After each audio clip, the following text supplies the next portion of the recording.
포기하지 않는 사람, 에훗. 이스라엘 사람들은 하나님께서 지켜보고 계셨는데도 아랑곳하지 않고 우상을 숭배하고 못된 짓을 일삼았습니다. 이스라엘 사람들이 하나님을 무시한 채 못된 짓을 계속하자 하나님께서 모압 왕인 에글론의 세력을 강하게 만들어 이스라엘을 치게 하셨습니다. 에글론 왕은 암몬, 아말렉 사람과 조약을 맺고 연합군을 만들어 이스라엘 사람들이 살고 있는 곳으로 쳐들어왔습니다. 그들은 종려나무가 무성하게 자란 여리고 성을 점령했습니다.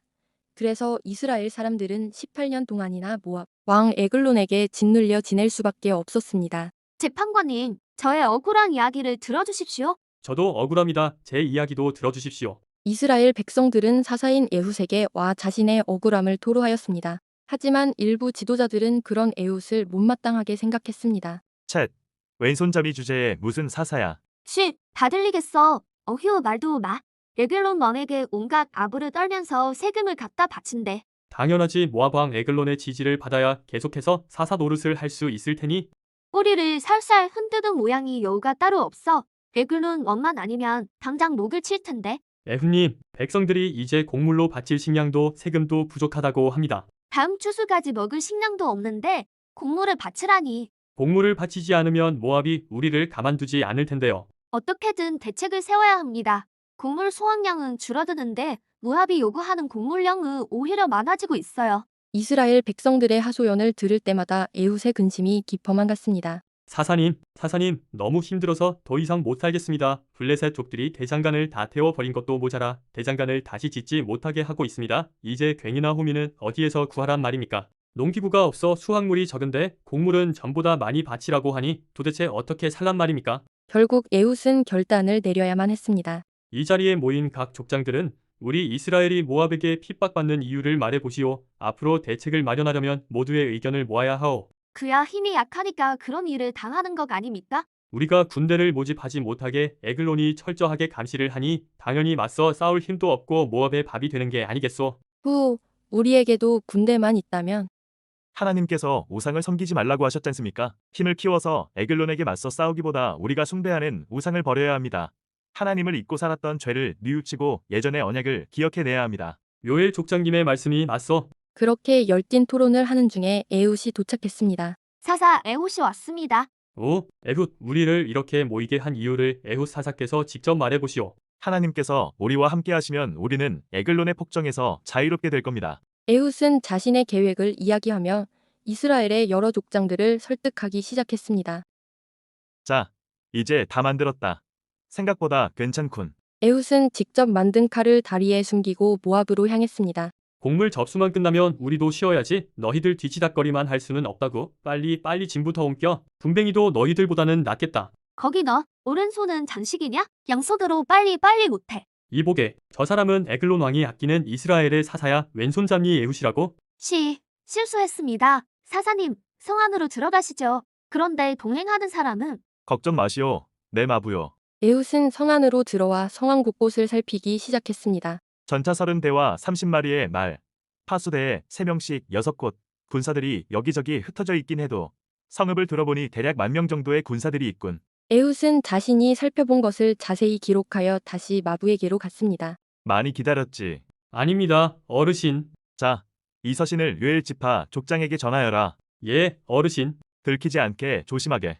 염려 놓으십시오. 마부를 통해 서신을 전달한 에훗은 자신이 직접 곡물 수레를 끌고 왕궁으로 향했습니다. 이스라엘에서 가져온 곡물이요. 성문을 들어오면서 이미 검문을 받았겠지만 왕궁으로 들어가는 곡물은 다시 한번 검사를 받아야 합니다. 사사님, 에글론 왕께서 당신을 얼마나 아끼고 사랑하는지 압니다. 그렇지만 보안에 구멍이 뚫리면 저희 목숨이 다 날아갑니다. 죄송합니다만 얼마 전에 몸에 무기를 숨겨 들여온 자를 잡은 적이 있습니다. 이해해주세요. 알겠소. 사사님은 왼손잡이시니 혹시 무기를 감추셨다면 꺼내기 편하게 왼편에 감추셨겠죠? 몸에 아무것도 없군요. 들어가셔도 좋습니다. 에훗은 다행히 검문에 걸리지 않고 왕궁에 들어갈 수 있었습니다. 왕이시여, 긴히 드릴 말씀이 있습니다. 제가 이스라엘 백성들한테 곡물을 더욱 많이 거두어 드릴 수 있는 기막힌 방법을 알아냈습니다. 오, 그래? 여봐라. 서늘한 다락방을 열어라. 에글론 왕은 에훗과 함께 다락방으로 들어갔습니다. 자, 우리 둘만 있게 되었다. 그게 뭔지 말해보아라. 그게 농기구가 있어야 수확물이 많아지니 농기구를 만들 수 있게 대장간 짓는 것을 허락해 달라는 말인가? 하하하, 무기를 만들어서 반란을 일으키려는 것이구나. 설마 그럴 리가요.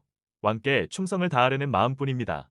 또 이번 일로 하나님께서 하신 말씀이 있습니다. 뭐? 하나님께서? 네, 실은 뭐라고? 저기 에글론 왕에게 가까이 다가간 에훗은 한순간 에글론 왕에게 달려들며 왼손으로 숨겨온 칼을 꺼내 에글론 왕을 찔렀습니다.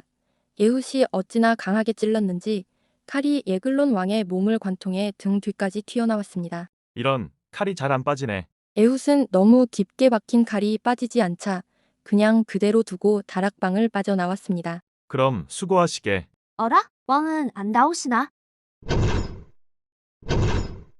문이 잠겨 있어. 왕께서 용변을 보시는 게 아닐까? 낮잠을 주무시는지도 몰라. 일단 기다려 보자고. 경비병들은 혹시나 왕의 낮잠을 방해할까봐 기다리기로 했습니다. 이상해. 너무 오래 안 나오시는데? 어서 비상 열쇠를 가져와. 오래 기다려도 왕이 다락방에서 나오지 않자 이상하게 여긴 경비병이 열쇠를 가지고 열어보았습니다.